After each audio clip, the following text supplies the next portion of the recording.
এই যুবক, তোমার বিদ্যাও নেই, তোমার বুদ্ধিও নেই। তুমি ওই যুবকের মতো যেই যুবক মাঠে নেমে বলছে অমুকের চরিত্র ফুলের মতো পবিত্র, ওর যেমন বিদ্যাও নাই বুদ্ধিও নাই। এই ছেলে তুমিও তাই, তুমিও তাই। শোনো, তোমাকে আমি বুঝিয়ে বলি, ওই লোকটা মাঠে নেমে বলছে অমুকের চরিত্র ফুলের মতো পবিত্র, অথচ এই যুবকের জানা নাই যে এর চরিত্র ফুলের মতো পবিত্র কিনা। এই যুবক, তুমি মাঠে নেমে যে কথা বলছো, তুমি জানো বিচারের মাঠে তোমার মন্ত্রী এমপি কে আল্লাহ বলবেন, ও মন্ত্রী সাহেব, ওই যে টিনটা একটু কাঁধে নাও, টিন, ওই যে গমের বস্তাটা নেও, নিয়ে হাঁটো। আল্লাহ রাসূল বলছেন যে উট যদি হয় এটা, তাহলে উটের শব্দ করবে। এটা যদি ঘোড়া হয় তো কাঁধে চড়ে ঘোড়ার শব্দ করবে।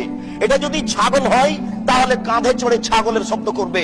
আর এটা যদি জড় বস্তু হয় তাহলে চুপচাপ থাকবে। আর ওই এমপি সাহেব, মন্ত্রী সাহেব এই বস্তা কাঁধে করে হাঁটবে। আপনার মন্ত্রীকে যদি আল্লাহ এই বস্তাটা কাঁধে করে একদিন হাঁটতে বলেন, তাহলে সময় হলো 50,000 বছর। আপনার মন্ত্রীকে যদি আল্লাহ এই বস্তাটা কাঁধে করে হাঁটতে বলেন 3 দিন, সময় হলো 1.5 লক্ষ বছর। তুমি যুবক জানো অমুকের চরিত্র ফুলের মতো পবিত্র বলছো?